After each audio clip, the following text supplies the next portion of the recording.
सिखाऊंगी दाल गोश्त बनाना, चने की दाल गोश्त।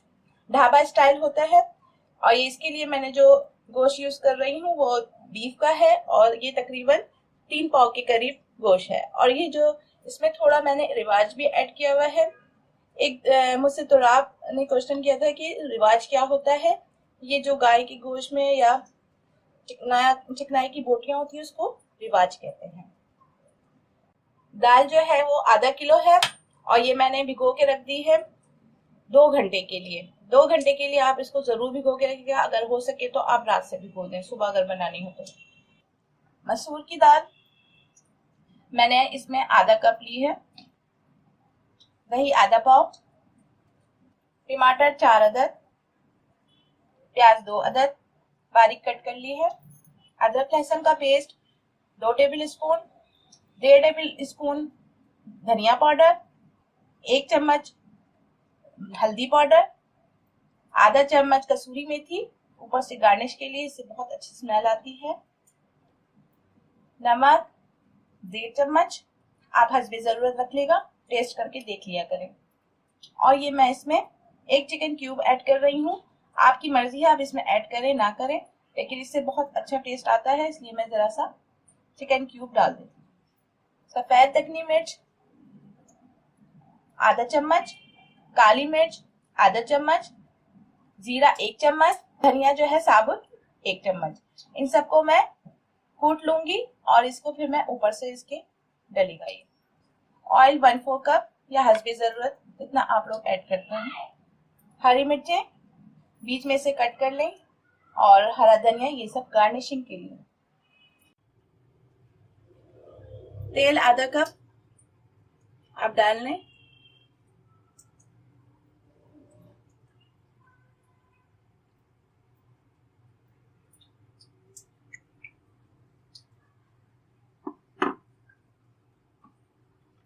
थोड़ा गर्म हो जाए तो फिर इसमें प्याज ऐड कर लेंगे।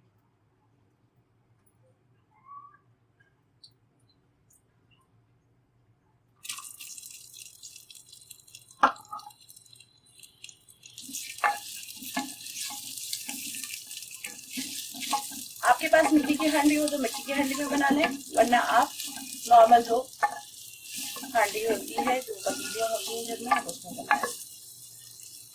मिट्टी की हांडी में बनाने से इसकी अंदर बहुत सुंदर सुंदर खुशबू आती है जो अच्छी लगती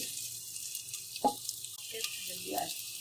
अच्छा, प्याज लाल करने के टाइम पे भी आप इसमें ढक्कन ढक लें। ढक्कन ढकेंगे तो इसमें जल्द से जल्द जो है वो आग जो है वो गर्म होती है और जो चीज भी पका रहे हो जल्दी पकती है।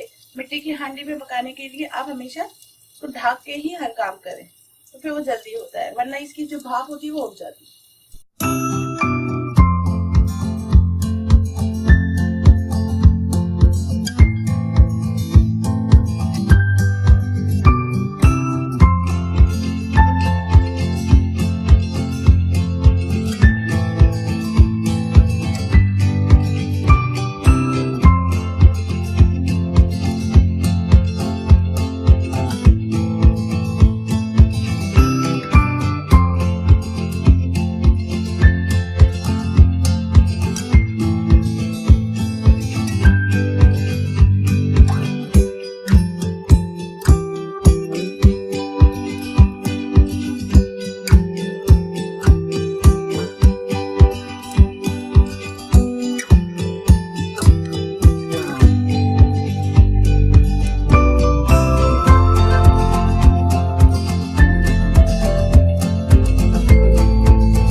मसाला थोड़ा पक जाए तो आप इसमें गोश्त ऐड करें।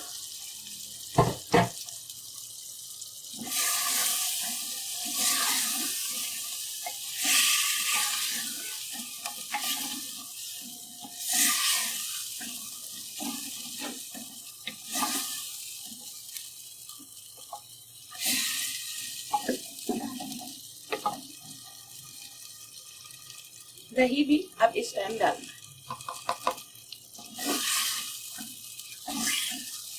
दही को फेंट के डालेगा, ऐसे दही नहीं डालेगा।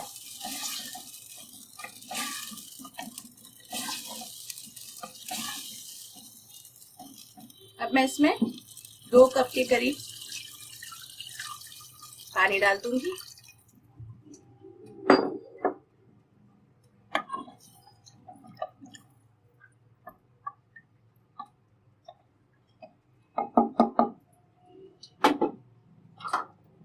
इसको ढक के अब 45 मिनट तक के लिए मैं इसको ढक के पकाऊंगी। फिर देखूंगी गोश्त अगर थोड़ा कच्चा रह जाएगा तो फिर इसमें मैं दाल ऐड कर दूंगी।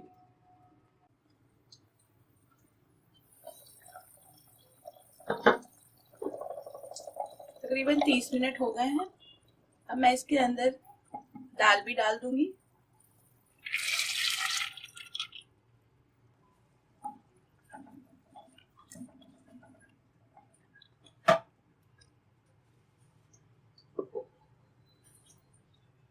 ये इसकी दाल भी इसमें ऐड कर।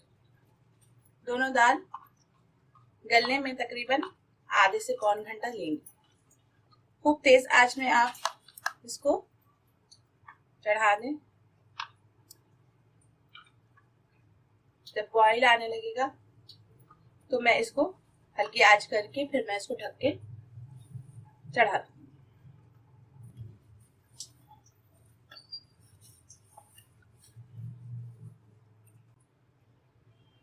अब इसमें उबाल आने लगा है। अब मैं इसको ढक दूंगी और 45 मिनट के लिए या आधा घंटा मैं देख लूंगी। दालें अगर गल गई तो जल्दी तो मैं इसको बंद कर दूंगी। और वैसे 45 to 30 मिनट लगते हैं।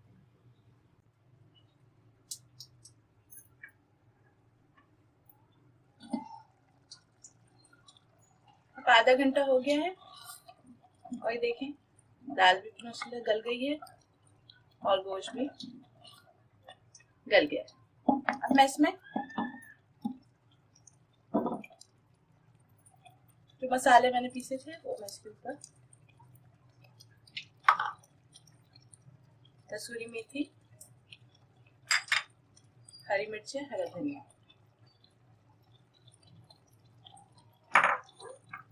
आप चाहें तो इसमें देसी घी का बघार भी ऊपर से डाल दें तो उसका टेस्ट बहुत अच्छा आता है, खुशबू भी बहुत अच्छी आती है।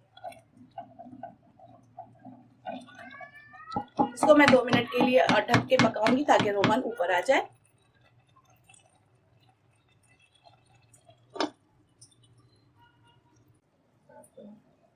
अब आप इसको सर्व करें।